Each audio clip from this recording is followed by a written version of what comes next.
खुलुमबाय स्टुडियो आं Robin Basumatary BTR सरकारनि मोनसे बाखनायजाथाव हाबाफारि सालबारि बियाबनि सिङाव थानाय उत्तर भुखामारि माइनरिटि ओनसोलाव बक्स टाइप कालभारनि अन्थाइ खाम्फा बेखेवनानै होदों।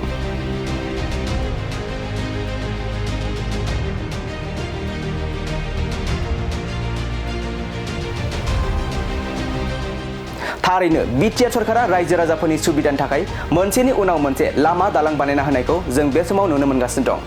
नंगौ 21 नं सालबारि बियाब आरो धेकियाजानि VCDCनि सिङाव थानाय माइनरिटि ओनसोलनि रायजो राजा बिथांमोननि थांलाय फैलाय असुबिदा जानायनि थाखाय उत्तर भुखामारि गामियाव बक्स टाइप कालभारनि अन्थाइ खाम्फाखौ गायसननानै होयो।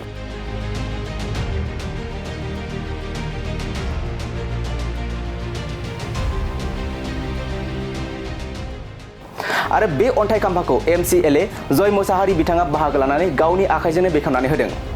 21 नं सालबारि बियाब आरो धेकियाजानि VCDCनि सिङाव थानाय माइनरिटि ओनसोलनि रायजो राजाफोरा हान्थामेला खालामनायाव थांलाय फैलाय खालामनो आरो देहा फाहामसालि फरायसालि बायदिफोराव थांलाय फैलाय खालामनायाव गोबां जेंनाजों भुगिनांनो गोनां जाना दंमोन। बे जेंनाखौ नोजोर बोनानै सुस्रांना होनो थाखाय दिनै MCLA जय मुसाहारि बिथाङा SOPDनि गेजेरजों उत्तर भुखामारि गामियाव बक्स टाइप कालभारनि अन्थाइ खाम्फाखौ गायसननानै होयो।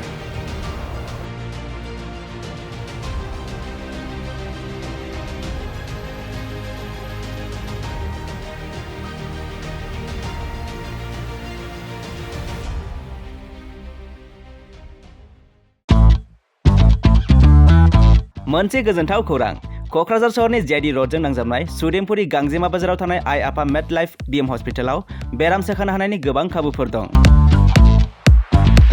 जेरै नोंथाङा आइ आफा मेडलाइफ BM हस्पिटालाव गासै समावनो इमारजेन्सि डक्टर्सफोरखौ एभेलेबल मोननो हागोन। आरो बेयाव medical laboratory, pharmacy, paediatrics, medicine, gynaecology, radiologist, surgery, dental, cardiology, gastroenterology, urology, dental x-ray, play area, x-ray, sonography, OT, थामहिनबा अपारेटिं थियेटार, ICU आरो NICU, PICU फोरनि डक्टरफोरा एभेलेबल दं। लोगोसे normal delivery, C sections, gall bladder stone, kidney stone, appendix आरो हार्नियाफोर बेराम जानायफोरखौ अपारेशन खालामनायनिबो सुबिदा दं।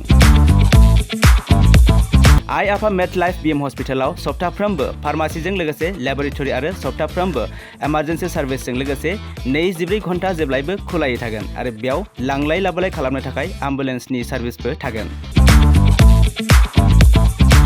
बेनिखायनो ओनसोलनि सुबुंफोरा बेराम आजारफोरजों भुगिनानै दंब्ला क'क्राझार सहरनि आइ आफा मेडलाइफ BM हस्पिटालाव फाहामथाय लाफैनो हागोन। लोगोसे नोंथाङा 9101 655 430 एबा 8822 688 026 बे जानबुं नम्बरनि गेजेरजों थोंजों कल खालामना आबुङै खौरां लाहरनो हागोन।